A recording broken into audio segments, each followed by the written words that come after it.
Alors attention au piège de la palette aspect, c'est que vous pourriez arriver à faire ça sans que l'objet soit sélectionné.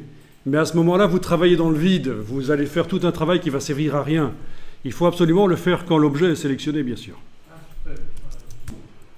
Alors voilà, sur ce fond, vous allez pouvoir mettre un dégradé à la place du fond. Donc on travaille bien sur le fond du dessus et l'objet est bien sélectionné, d'accord. Vous allez mettre à la place du fond là, vous allez mettre un dégradé. Par exemple, vous avez un dégradé du bleu au transparent là, vous le mettez. Voilà.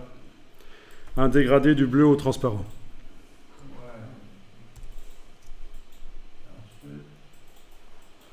Et vous voyez que le fond original de l'objet, là, la couleur que vous avez choisie, est toujours là derrière, la couleur que vous aviez choisie.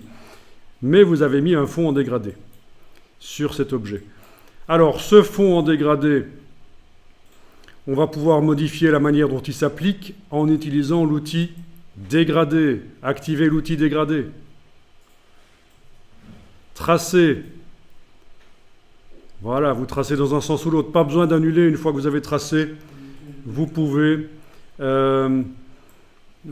très bien retracer. Donc ça enlève le dégradé précédent, tout simplement. Voilà. Il y a 3 dégradés dedans. Voilà. Alors oui, comme vous avez pu le remarquer, il y a d'autres manières d'appliquer les dégradés qui sont disponibles ici, radiales éventuellement. Mais ici, je reste en dégradé linéaire avec l'outil dégradé. Je décide dans quel sens ça s'applique. Et vous voyez, c'est génial pour faire des recherches de graphisme.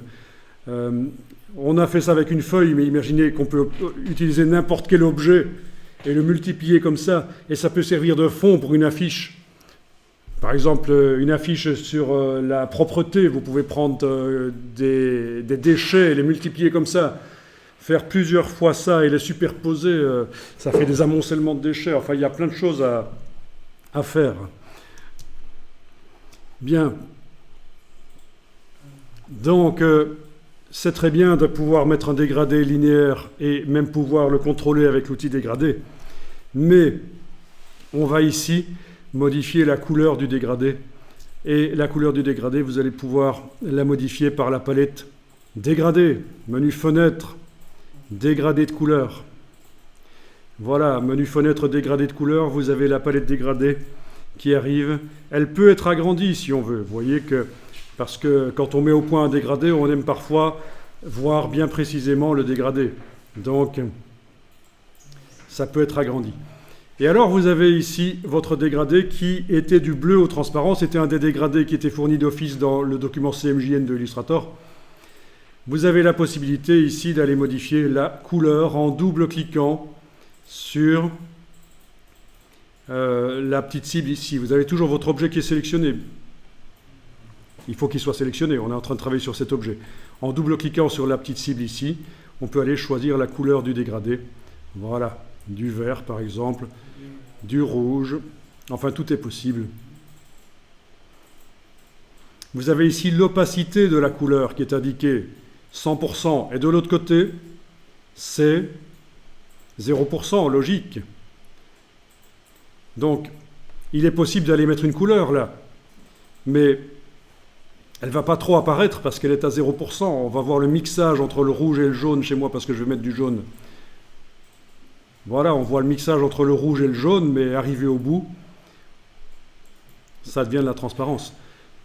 Donc n'hésitez pas, faites des tests, ajoutez une couleur aussi, et en cliquant sous le dégradé, vous pouvez aller ajouter une couleur. Je double-clique sur cette couleur que je viens d'ajouter. Voilà.